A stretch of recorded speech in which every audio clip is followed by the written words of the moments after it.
Let's talk about the top 5 mistakes of zero turn owners. Number 1, doing a true zero turn rather than a 3-point turn. What do I mean by that? Of course, you have the advantage with a zero turn to actually do a true zero turn and whip the machine around really fast. When you do that, think about what is happening with the rear tire on your mowers. I've got a tire off right now, right? If I do a true zero turn, if you can imagine that this is one tire and I have the other tire right here, when you're actually turning, yes, this tire is moving, but the other tire is staying stationary in place. And what's going to happen is you're gonna leave a big scuff in your yard if you do a true zero turn. So instead, you need to do a 3-point turn. You need to drive forward, potentially to the left, back up, and then back through. And I hear it all the time in the comments. I've done videos where I've talked about doing a 3-point turn. What's the point of having a zero turn?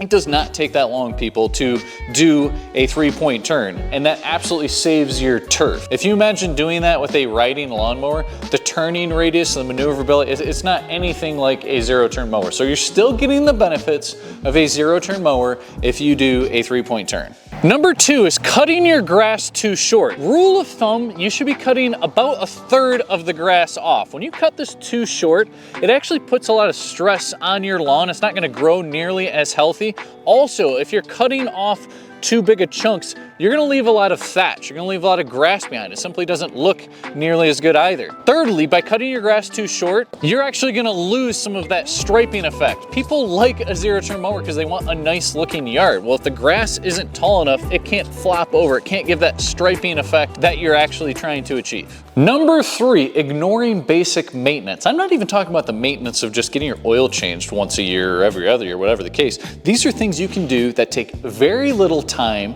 Every time you're going out to mow, you can check these things. And what exactly does that include? You can think about things like an air filter. It's so easy to pull this cover off, loosen a nut, and sometimes you don't even have to do that, and you can knock this off on your pants. You can blow it off. You want good airflow going into the engine. Another very easy thing to do right before you go out to mow, is there oil on the dipstick? I could wipe this clean. I could make sure that I've got the proper amount of oil. And then after using your mower, do you have a handheld blower? It's so easy to just blow off your mower deck. So these are things that probably take an extra minute or 2 every time you're mowing. Again, I'm not even just talking about long-term, maintenance and things like that. These are things you can do that take very little to no time at all when you're actually using your mower.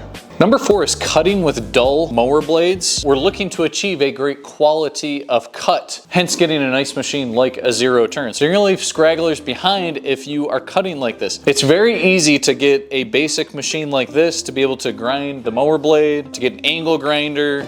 We, of course, having a shop, have a really nice one here, or you can simply take it to a shop. So if you have a machine that has 3 blades, I suggest having 3 blades on the shelf. Again, it's not very hard to change your mower blades. I would invest into an impact gun, a 2-ton jack, and you can very easily prop the front of your mower up and swap those blades, and then at your convenience, take those other 3 blades up to the mower shop if you don't want to deal with it, or sharpen them yourself. Always have a pair ready to go.